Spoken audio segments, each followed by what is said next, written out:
The thing about having defense like Georgia is somebody's always going to make a play.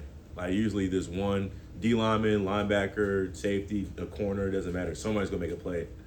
So it's more like you're kind of expecting it. You're kind of expecting someone to make a play.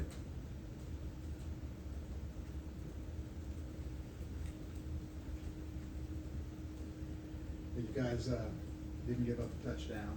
You finally got to hit somebody else, as opposed to being in camp and hitting on each other. So just with a game under your belt, kind of where do you guys feel like you stand? How did it go? What still needs to be worked on? So we have a saying here. It's called going to the doctor. So today we're coming today, watch Clemson, clean some things up that need to be cleaned up, then worry about the next game. We can't focus on Clemson too long because that'll be bad.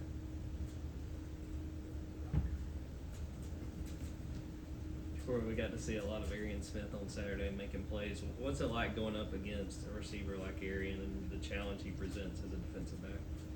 Going against a receiver like Aaron, Yeah. Speed, speed kills. But like a lot of our receivers on our team, a lot of track guys that come and play Georgia football. So you get used to running around with kids like that or guys like that eventually. So yeah.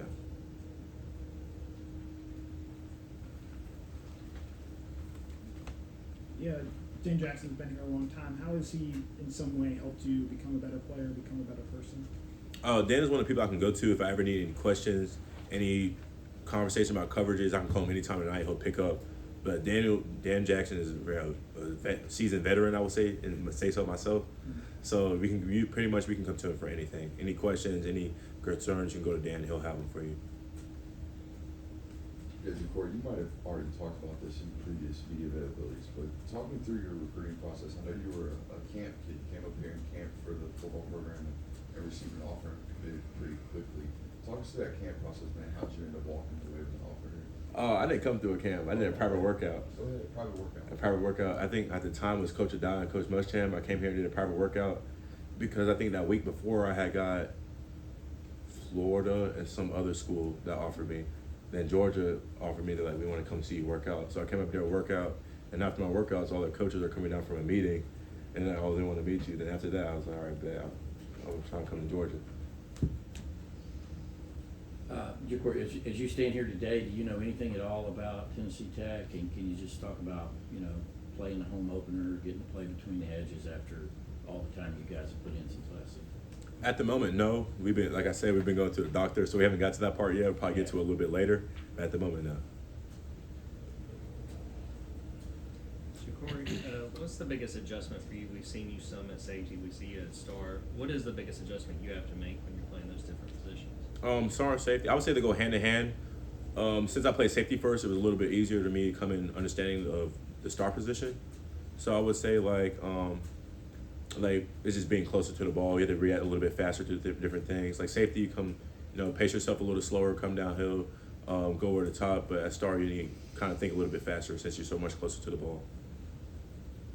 JaCorey, now that you've been in the program a couple of years, how would you describe kind of the growth and the mentality you guys in the locker room when you go week to week from different opponent to different opponent, specifically when you're going from one like Clemson, that's more high profile than a Tennessee Tech?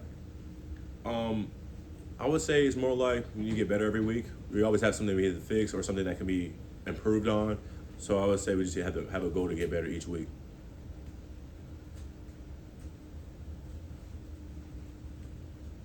JaCorey, I want to ask you about Assume Nothing and kind of what that's meant to you. I saw a story where the coach asked one of the players, name these guys. Do you know them? And the idea of we have to kind of start from zero.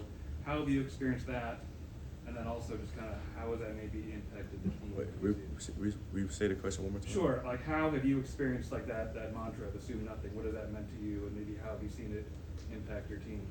Assume nothing, or nothing goes as planned. So you don't want to assume everything's gonna go right because once you get on the field, something can go completely wrong, and you just have to get over it and go through it and work through it with your teammates and your coaches or on the sideline with the tablets or anything else. But I would say assume nothing means you can't always assume everything's gonna go your way. You have to assume that something's always bad is gonna happen, or just assume nothing at all.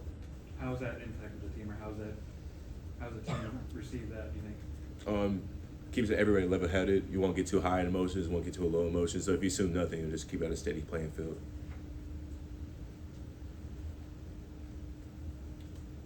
Any more questions for JaCorey? Okay, thank you, sir. Thanks, JaCorey. Thanks, Troy.